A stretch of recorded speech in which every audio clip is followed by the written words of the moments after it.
رمضان رمضان جمال. مريض القلب والصيام، هل كل مرضى القلب بيصوموا ولا لا؟ هل في يعني مرضى من ضمن من مريض القلب مصرح ليهم بان هم يفطروا، وايه الاحتياطات اللي ممكن ياخدوها في الصيام خصوصا في الحر اللي احنا فيه ده يا دكتور؟ مريض القلب هرجع تاني اقول ان المرض بتاعه ممكن يكون بنصنفه دايما لحاجه من ثلاثه، يا اما يكون مرض بسيط، يا اما يكون مرض متوسط، يا اما يكون مرض شديد. تمام. يعني ايه بسيط ومتوسط وشديد؟ يعني لو شريان مثلا يبقى في انسداد بسيط، او نص الشريان مسدود، او الشريان كله مسدود، يبقى شديد. لو صمام ممكن يبقى لو هو مثلا في ارتجاع، يبقى لو الباب مثلا مفتوح يبقى موارب مثلا، يعني لو الباب بدل ما يبقى مفتوح كده بيرجع كل حاجه يبقى موارب. ممكن يبقى مفتوح كده، ممكن يبقى مفتوح كده.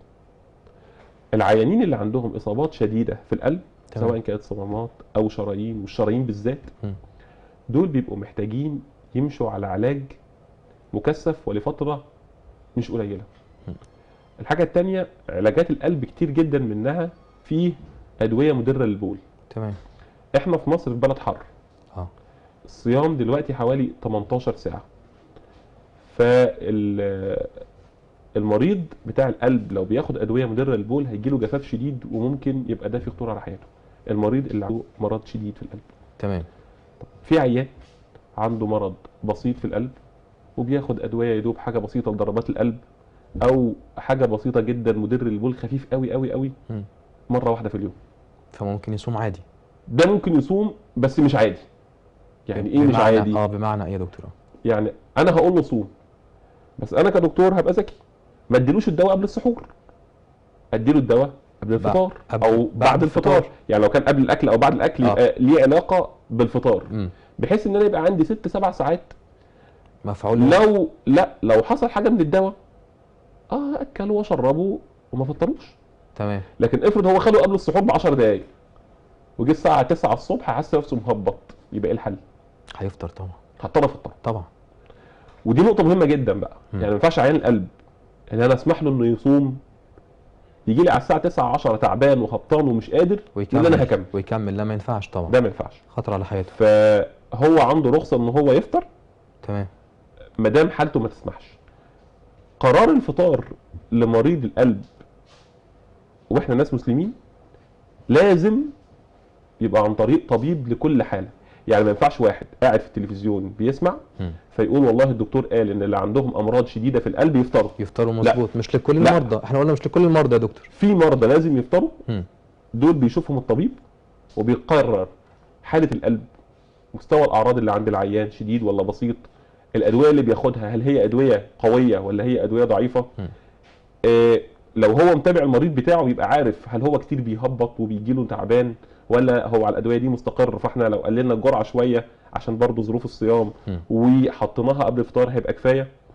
هل لو العيان بياخد 3 ادويه 3 مرات في اليوم هينفع ان اشيل مره منهم ولا ده في خطوره؟ الكلام ما ينفعش العيان يقرره من نفسه، لان اللي هياخد القرار ده هو الطبيب متخصص طبعا، وهيتحاسب قدام ربنا على القرار طبعا. فالمريض لو الطبيب بتاعه طبيب مسلم ثقه قال له ان هو يفطر، اذا فالذنب على الطبيب. يعني هو يفطر، واذا كان حكم الطبيب صح فربنا يجازي الطبيب خير. تمام. واذا كان الطبيب اخطا فربنا ذنب اليوم ده على الطبيب نفسه، الطبيب اللي هيشيله. طبعا. زي بالظبط الافتاء. ايوه بالظبط. لما انت بتروح تفتي حد مصرح له بالافتاء، سالته خدت رايه وهو قال لك ان حكم الدين كذا كذا كذا كذا، تمام، فانت عملت برايه، تمام، وكان الراي ده مش صح.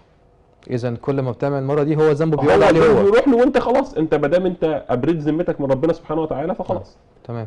فاهم حاجه ان ده يكون كل مريض على حده، ولازم يكون الطبيب هو الطبيب متخصص في امراض القلب.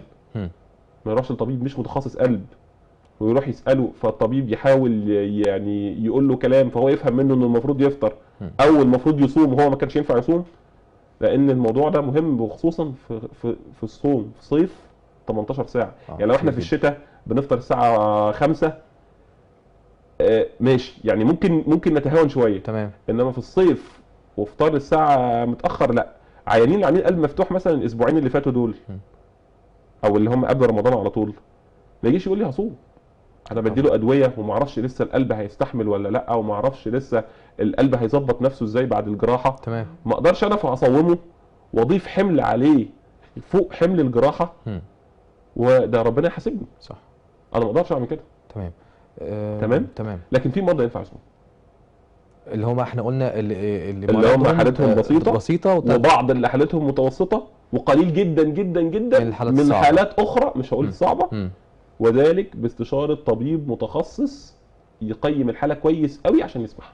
اذا فلازم اللجوء لمتخصص، ولازم يعني افتاء الدكتور المسلم الثقه اللي يقدر يقول للمريض لا ما افطر او كمل ولكن في حالات ينفع تفطر او ينفع تصوم، قصدي في حالات ينفع تصوم ان شاء الله.